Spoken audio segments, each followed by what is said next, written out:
Hello guys, today I'm going to make you some epic baguette. I'm going to show you the perfect technique, how to make a baguette, what you need to look out for, and of course I'm going to show you how yummy this baguette is going to be in the end. So let's get started, shall we? So a perfect baguette is actually really simple. There's only a few things you need to look out for, and I'll tell you one thing actually. For a typical French baguette, there's something called a poolish. Now, what on earth is a poolish? Basically, it's really simple.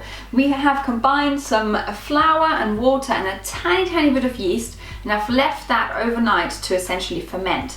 And what that does is the next day it gives you some really awesome texture for your baguette. It helps you prove your baguette better, gives you a better flavour for your baguette, and it always tastes a tiny bit more acidic, so it makes a really traditional baguette. And these poolish doughs are actually used in many countries all over the world to make really good bread. It's not a sourdough, but it is something that enhances your flavour. So essentially, this guy is what makes our baguette so epic. But we'll start basically by putting in our water.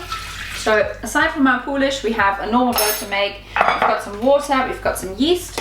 I used reactive yeast. You don't have to actually use that much for this particular recipe because we already have some yeast in our little poolish, which will help us grow that lovely baguette. And then we're just going to pop this on, just warm up, you know the drill guys, warming up our yeast first, and then we're going to do the rest. Now I'm going to add in my poolish. So essentially just take your poolish, pop it right on top. You see it's got this lovely spider web. This is exactly what you want. I've left mine at room temperature. Now you could put yours in the fridge overnight. This totally depends how warm it is where you are. If you live in quite a hot country, pop it in the fridge overnight, and in the morning you just take it out first thing. Leave it for an hour or two just to come to room temperature, and it will be just as good. So just remember, in the summer or where it's hot, just make sure it's in the fridge rather than at room temperature, because otherwise you'll end up with a poolish that's basically exploding. And then we're going to add in some flour. Now I'll tell you something about French baking. They use very different flours to normal bakers' flours, but essentially you don't have to. I've got myself a really cool French flour. It's called a type 55 flour. That's the perfect flour for croissants and also for baguettes. It's a slightly stronger flour, and it also makes sure that you essentially get the lovely crumb, we call it. It's a lovely inside bubbles that looks so pretty with the baguette. And also make sure that you get a really good crust. So if you don't have that at home, don't worry about it. A 00 flour will do, or a plain flour will do as well for this particular baguette. Try and stay away from a strong white bread flour because it's a bit too strong. So we don't want to go for anything too bready. And then we're going to add in some salt. I've got some unrefined sea salt. You can also just use a normal. Any good salt will do. We don't want to go for table salt. Table salt contain not such nice ingredients that we really don't want to have in our bread. We want to have the best possible stuff. Pink salt's really good. Sea salt's really good. I've got this really lovely unrefined, unfiltered sea salt. That kind of stuff really gets you going for a really good bread. So let's go and knead that, and then we're going to leave this to rest, and I'm going to show you what to do next. Time to show the dough. So this is what happens when it's kneaded, and that's what it looks like basically at the moment. What we're going to do is we're going to transfer this into a separate bowl. Essentially just a Thermi Servebowl. I've got those on my shop. You can get them in the description below. But you can literally just drop that in here and then make it come out like that.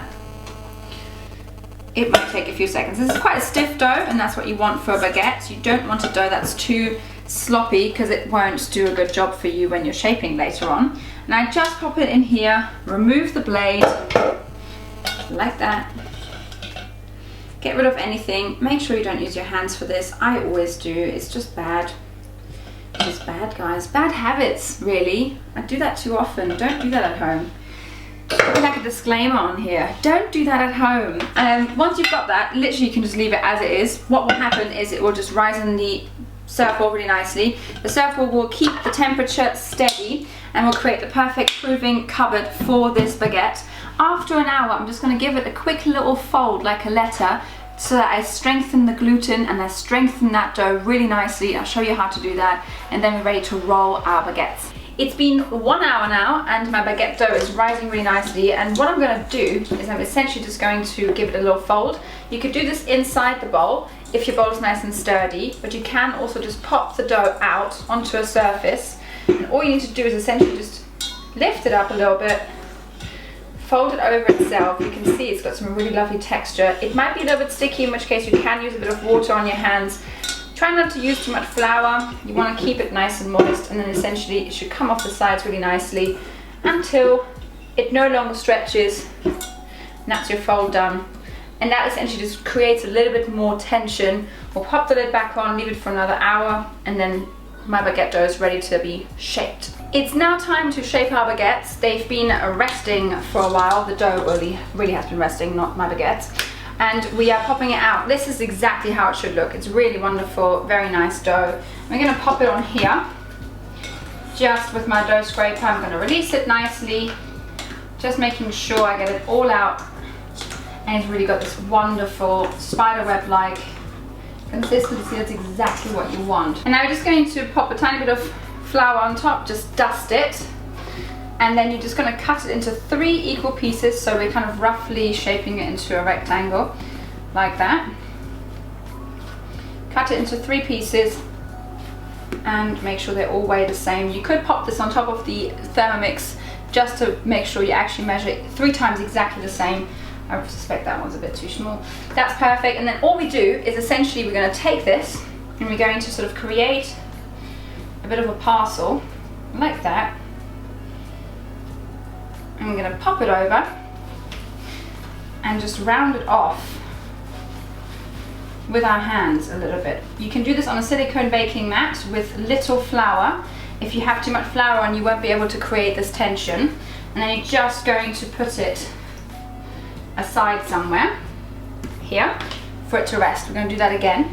Just create a little parcel like that, pop it over, and just make a little nice round ball.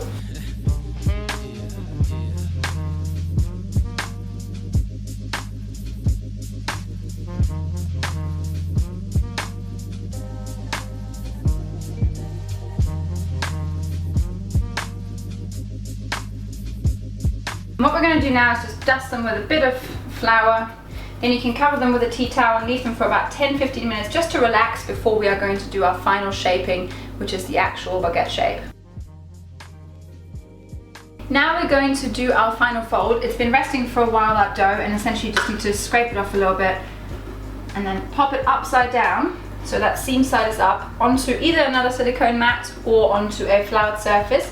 It shouldn't be floured too much, because if it is, you're not going to do a good job at shaping. So we're going to give it a little pat to do it into a rectangular shape, and then we're going to do our actual baguette folds. So we're going to start first by bringing in 1 bit into the center, and always using our palm of the hand to sort of tighten it, like that.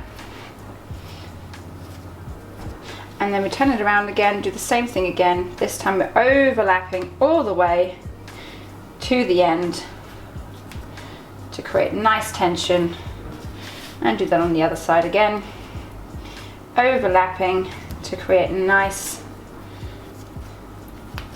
tension.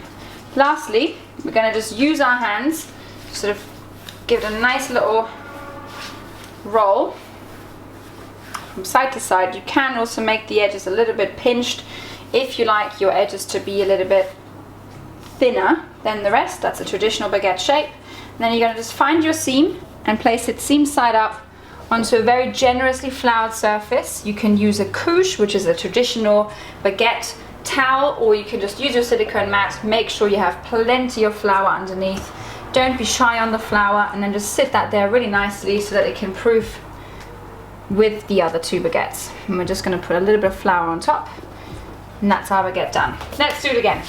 If you are using a silicone mat at this stage, what you would do is you'd essentially place your second baguette on top of the next to the first one, and you're going to create a little bit of a seam here so that you essentially get these 2 to sort of be neighbors but have a little wall in between them.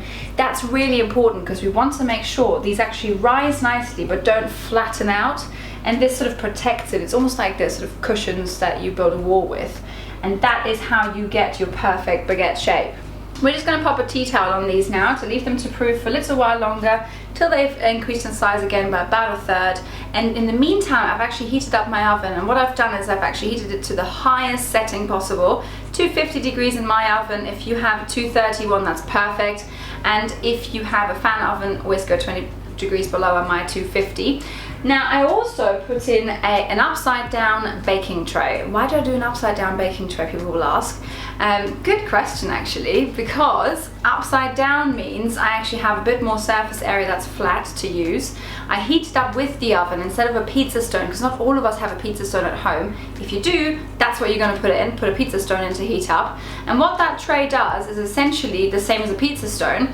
It has already got heat to it, which means once you pop the baguettes on, it will easily rise the baguettes in the oven and it will spring up much better than if you place it on something cold which has to heat up first. You want to get a really lovely crusty and crispy baguette, and that is how you can jumpstart the whole process in the oven. Right, I'm ready to bake some baguettes. This is now what we need to do. We need to take out our tray.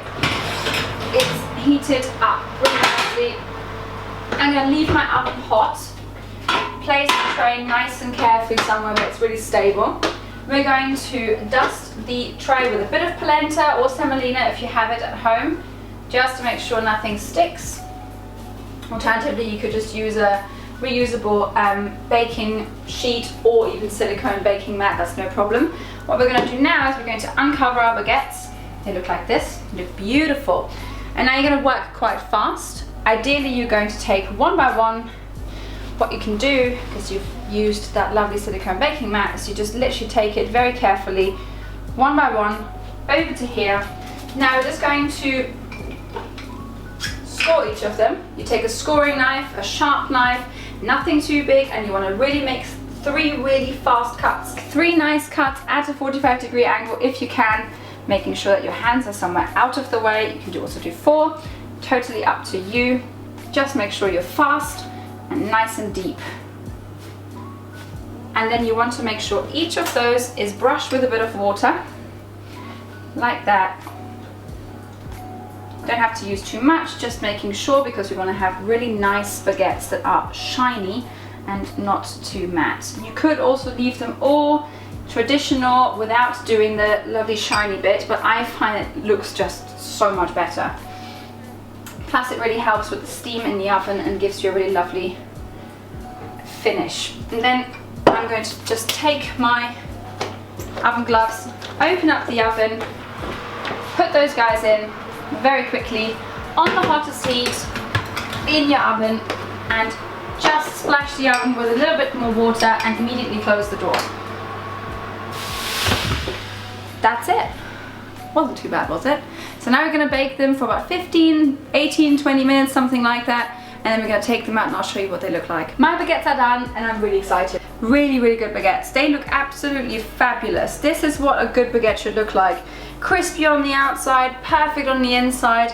Wonderful inside, fluffy, juicy crumb. It's going to be perfect. This is what you need for soups. This is what you need to just have as it is. And if you guys want to make something like that, this is way too hard to cut into, so I'm just going to sort of let you indulge in the looks of it rather than having to try it right now and burn my whole mouth. You guys make these at home. They're super simple. You've seen the recipe. It's mega easy. You've got some great tips and hacks that you can use for your epic baguettes. And make sure to subscribe to my channel for more amazing videos. Ring that little bell button and I'll be dropping you some awesome new videos in every week. Thanks guys.